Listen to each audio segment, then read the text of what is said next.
As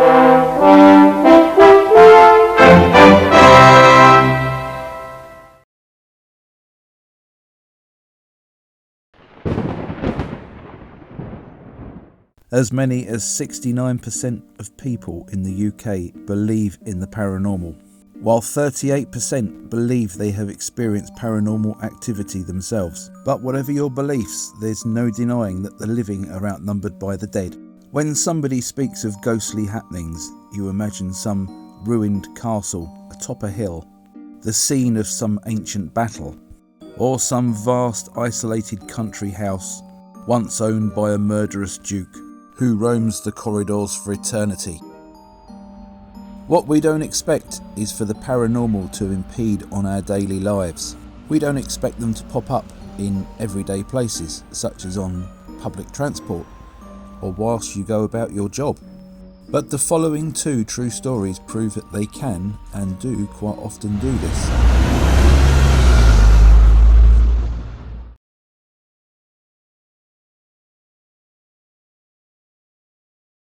Being a bus driver normally means that you work all kinds of shifts. You'll work early in the mornings, in the daytime, and late at night.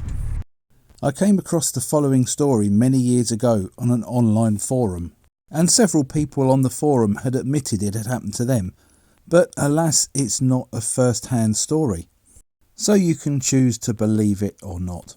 It involved a bus that had dropped off its last passengers and was heading back empty to the depot. The driver had switched all the interior lights off, and something caught his attention. Thank you, driver.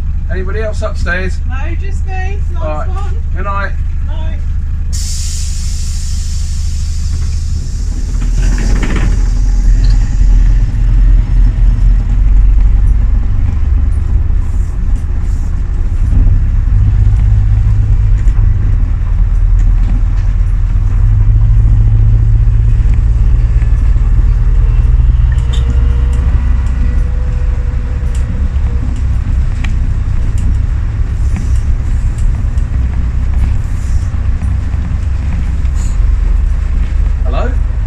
The report was that the driver had been driving back to the garage with the bus in darkness and had felt somebody standing next to him at the bottom of the stairs next to the cab. In his peripheral vision, he noticed somebody stood next to him, a dark shadow. Yet when he turned his head, there was nobody there. This made the driver feel rather uneasy, so he switched the interior lights on for the rest of the journey, and the feeling disappeared. So where did this story happen then? Some isolated winding moorland lane in the middle of nowhere 50 years ago? No, this actually happened in the 2000s. And the bus in question certainly wasn't on a country road. It was on the M27 motorway.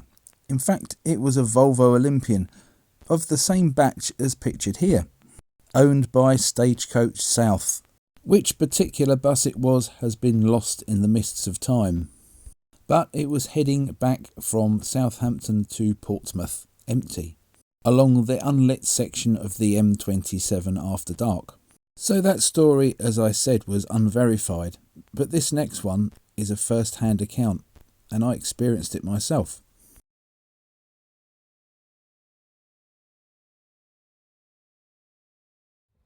Back in the early 2000s, when I used to work for Stagecoach East Kent, I used to regularly drive the 8 route, which was the Thanet to Canterbury service. The last 8 of the night terminated at Birchington instead of Canterbury around midnight.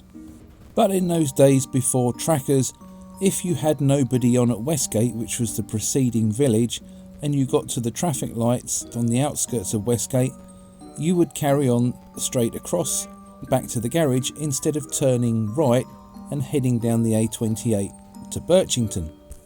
So as you left Westgate, you would be checking the interior of the bus. You'd check the lower deck in the mirror, and you'd look up into the periscope to check the upper deck.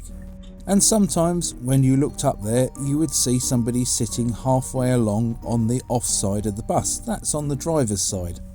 Now this would fill you with displeasure, because you would have to then turn right, go down the A28 and complete the whole route into Birchington. There would be no early sneaky finish, unfortunately. So you'd go down the A28 and you'd arrive at Birchington Square and you would shout out, "Last stop, all change," and nobody would come downstairs. You'd look in the periscope, but you couldn't see anybody sat upstairs. So I would go upstairs to investigate. It was not unknown for drunks to fall asleep. But the upper deck was empty. The passenger, who I had seen clearly through the periscope, had disappeared.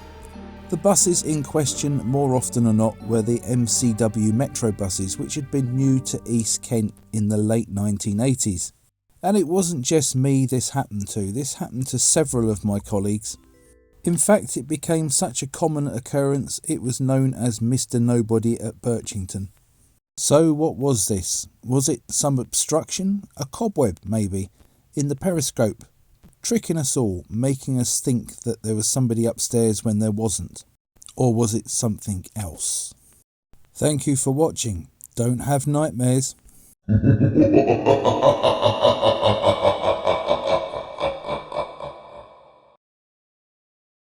Don't forget to like and share this video if you enjoyed it, and please subscribe to my channel so you don't miss out on my future releases. I would love to hear if you've got any spooky tales connected to the bus industry. This is just two of the ones that I've encountered over the years of working with buses, and I'm always interested to hear what you've experienced. Take care, many thanks for watching, bye for now.